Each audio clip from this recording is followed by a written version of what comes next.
Je ne veux plus de toi comme mari. Tu n'es qu'un égoïste. Tu penses plus à toi que moi dans notre relation. Toi et moi, c'est fini.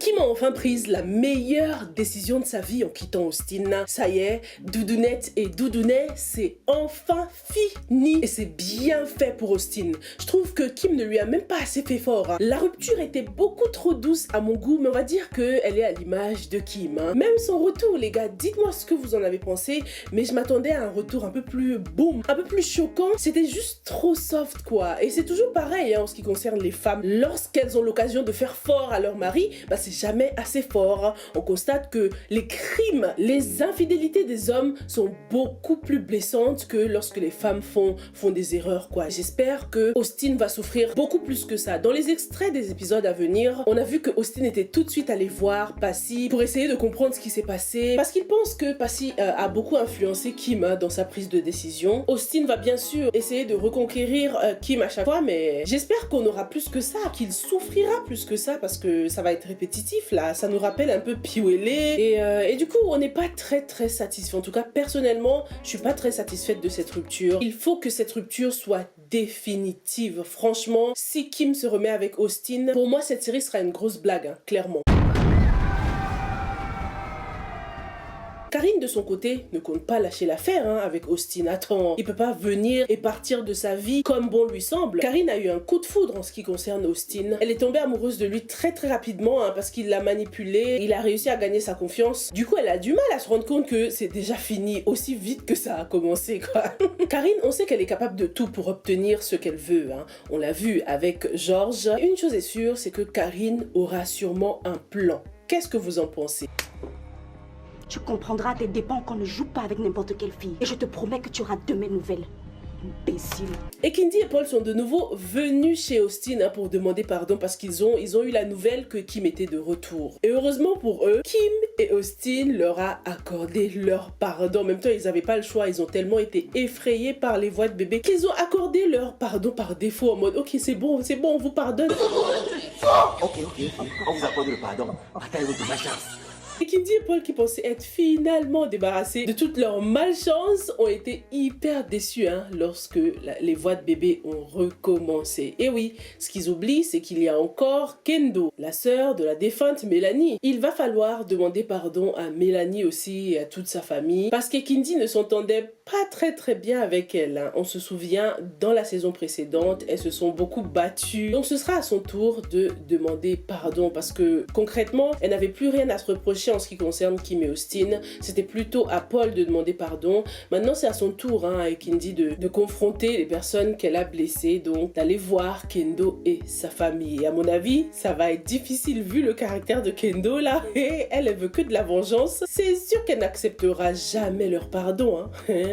Agathe a fait les présentations officielles, ça y est. Arnold sait maintenant pourquoi sa mère est aussi transformée ces derniers temps. Tout ça, c'est grâce à Gérald, qui est le nouvel homme de sa vie. Enchanté. Il est assez content pour elle, même si Gérald ne va pas à l'église. Il lui a quand même expliqué de façon convaincante qu'il croyait en Dieu. C'est vrai que je ne vais pas à l'église, mais je crois fermement et grandement en Dieu dans mon cœur. Mais ce n'est pas encore gagné en ce qui concerne le pasteur. Il s'est farouchement opposé à tout ce cirque-là. Il a même osé manquer de respect à Agathe devant Gérald. Ferme-la quand je parle. Tu es l'épouse de mon défunt frère et tu es sous mon contrôle depuis sa mort. Je me suis dit, attends, Gérald, il va rien dire là. Comment il parle à une femme? Il lui parle comme un gosse, il lui parle comme son enfant. Mais tout bien réfléchi, je suis contente que Gérald n'ait rien dit, qu'il n'ait pas intervenu dans les affaires de famille. Même si dans un coin de ma tête, j'aurais kiffé qu'il s'interpose, qu'il défende un peu la femme qu'il aime, quoi, un minimum. Il est clair que c'est le pasteur qui domine tout le monde dans cette maison. Il ne supporte pas l'idée qu'il pourrait y avoir un autre homme dans la vie d'Agathe et Arnold, un autre chef de famille. Donc ça s'annonce tendu, va falloir que le pasteur lâche prise. De toute façon, est-ce qu'il aura le choix même? Parce que Agathe est déterminée à rester en couple avec Gérald, elle ne se laisse pas faire. J'ai dit tu ne bouges pas.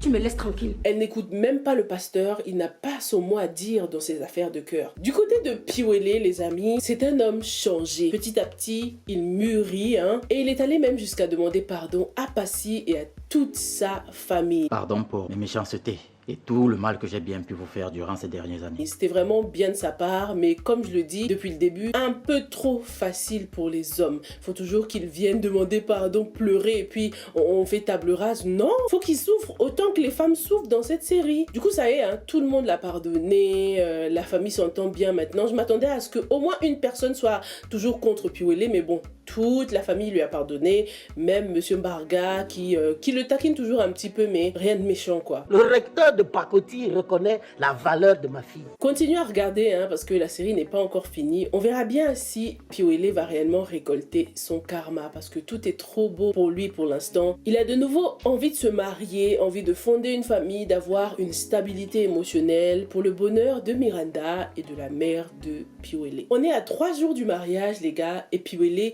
doit se déplacer au village pour aller voir l'oncle de Miranda. C'est celui qui l'a élevé, donc il se doit d'aller le voir pour qu'il soit présent au mariage, hein, pour qu'il représente son père. On se doute déjà que cet oncle risque de compliquer les choses parce que déjà c'est une info qu'on nous a donnée à la dernière minute quoi. De quel oncle est-ce qu'on nous parle? Pourquoi est-ce qu'il n'a jamais été mentionné avant? Dans les grosses décisions, on faisait toujours appel à la maman de Miranda, donc pourquoi est-ce que all of a sudden on doit aller voir un certain oncle au village? Ça va chauffer. En ce qui concerne Dixon, pas de nouveauté hein, de son côté. La police est toujours à la recherche des vendeurs d'ossements humains. Ils sont en train d'interroger le voisinage et le poteau de Dixon est très inquiet. Hein. Ça m'étonne qu'il n'ait pas pensé à Miranda quand même parce qu'il l'a vue. Elle est arrivée à l'appart, elle a très bien vu ce qu'il faisait. Donc je m'attendais à ce qu'il demande à son pote, ouais, et ta copine qui était passée ici la dernière fois, t'es sûr qu'elle dira rien à la police? Mais on dirait qu'ils l'ont oublié pour l'instant. Benjamin Mbarga, je veux que les deux meurent. Monsieur Mbarga est en danger, les amis. Anna, la mauvaise perdante, a envie de passer au level supérieur. Hein. Elle souhaite la mort de Mbarga et Ebonge. Je veux que les deux meurent. Anna se rend compte qu'elle n'a rien gagné dans cette histoire. L'immeuble qu'elle pensait était la sienne n'est pas du tout à elle, puisqu'elle n'a pas le titre foncier. Hein. Le titre foncier n'est même pas à son nom. Donc c'est vraiment la grande perdante, quoi. Il faut 212 150 francs.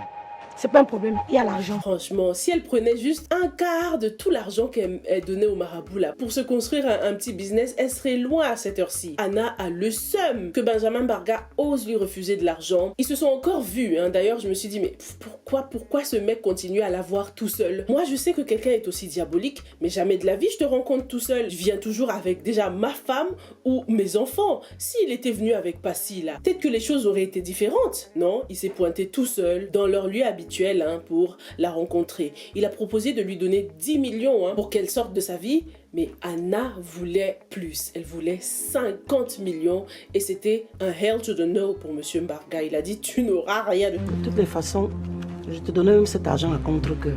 Elle a aussi rencontré Ebonge, qui est venu tout seul aussi. Franchement, moi, je comprends pas ces gens qui ont pas peur des sorciers, des gens qui vont chez le marabout. Jamais de la vie, je te rencontrerai toute seule. Mais bon, le point positif, c'est qu'ils se rencontrent dans des lieux publics, hein, donc dans des bars, dans des restos où il y a du monde. Au moins, là, tu te dis que Anna ne peut rien tenter dans ces lieux-là. Mais elle n'a pas hésité à l'humilier en tout cas.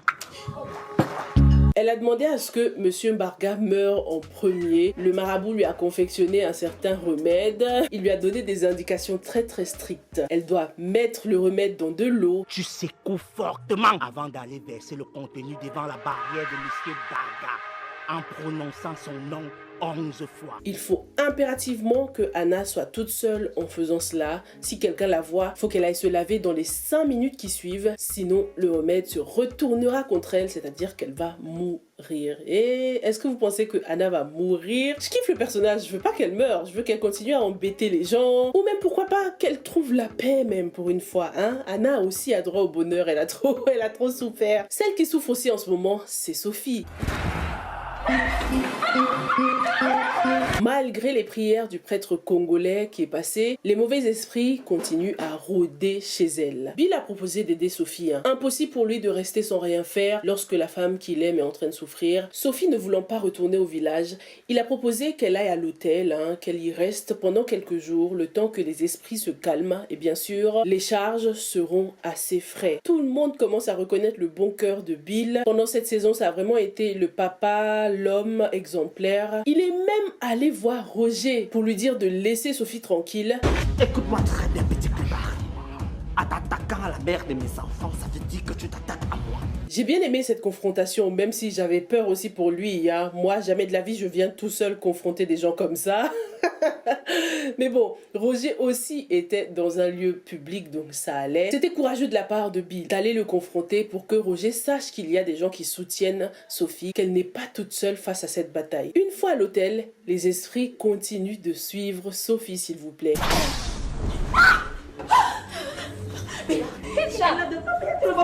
Roger est apparu sous la forme d'un chat, ce qui a effrayé Sophie et Béa. Mais c'est un malade ce mec. Oh, un vrai sorcier comme ça. Oh, c'est maintenant qu'on voit sa vraie couleur. Hein. En plus, il s'habille en noir tout le temps. Rouge et noir, c'est ses couleurs favoris. Sophie n'avait pas remarqué tout ça. Hein. C'est maintenant qu'elle commence à voir clair. Oh my goodness. J'aurais kiffé voir la réaction de Brenda. Dommage que depuis que Roger s'est révélé, on n'a pas vu Brenda. Elle pourrait grave les aider parce qu'elle a un esprit puissant hein, face à Roger. Seule Brenda nous a prouvé qu'elle était un adversaire de taille. Quand on a le sang de l'héritier Mbut Loko plus le sang d'Embarga, c'est un cocktail puissant contre les forces du mal. Béa ne pourra rien faire contre Roger. En ce qui concerne Bill, it's gonna be a nice try, mais il ne pourra rien contre Roger. Papa Loco n'est pas sur son territoire, donc il ne peut rien faire. Il n'est pas au village, là où il peut faire directement appel à ses ancêtres pour l'aider, donc c'est compliqué là. Le grand frère de Brenda aussi, lui, c'est clair que c'est un esprit faible. Hein. On peut l'amadouer avec des cadeaux et puis c'est gagné. Même le prêtre n'a pas pu sauver Sophie, donc que faire pour briser ce pacte? Brenda est-elle la clé? Dites-moi tout dans les commentaires et on se retrouve demain pour la suite de Madame Monsieur saison 3. Stay safe and stay blessed. Bye!